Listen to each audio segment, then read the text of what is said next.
Башкортстанда ел башынан алып 9000-дән ашу янгын усрагы теркәлгән. Фәҗигалә 194 кеше, шул исәптән 7 бала һәлак булган. Был турында гадәттән тыш хәлләр буенча дәүләт комитеты киңәшмәсендә хәбәр итәләр.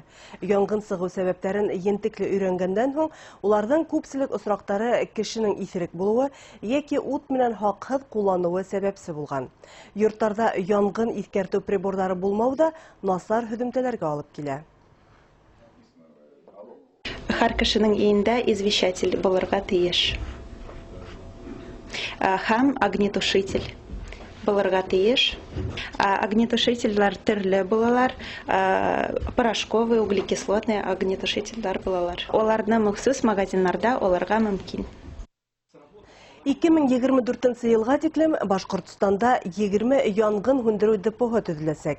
Бында 300-дән ашу эш урыннары барлыкка киләсәк.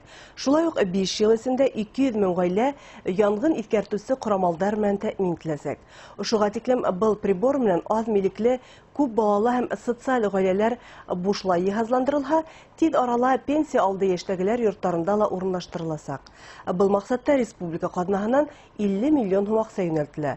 Гадәттән тыш хәлләр буенча дәүләт комитеты киңәшмәсендә кеше үлеме белән бәйле башка осрактарда тикшерелде. Мәсәлән, батып үлүчеләрнең 100% җиһазландырылмаган урыннарда һау ингән. Шуның өчен республиканың 63 муниципалитетында 200 пляж төзеләсәк.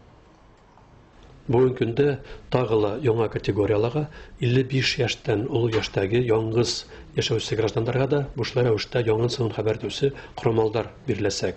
Был эштә янгын сыгуын профилактикалау үзәге хезмәткәрләре алып барасаклар.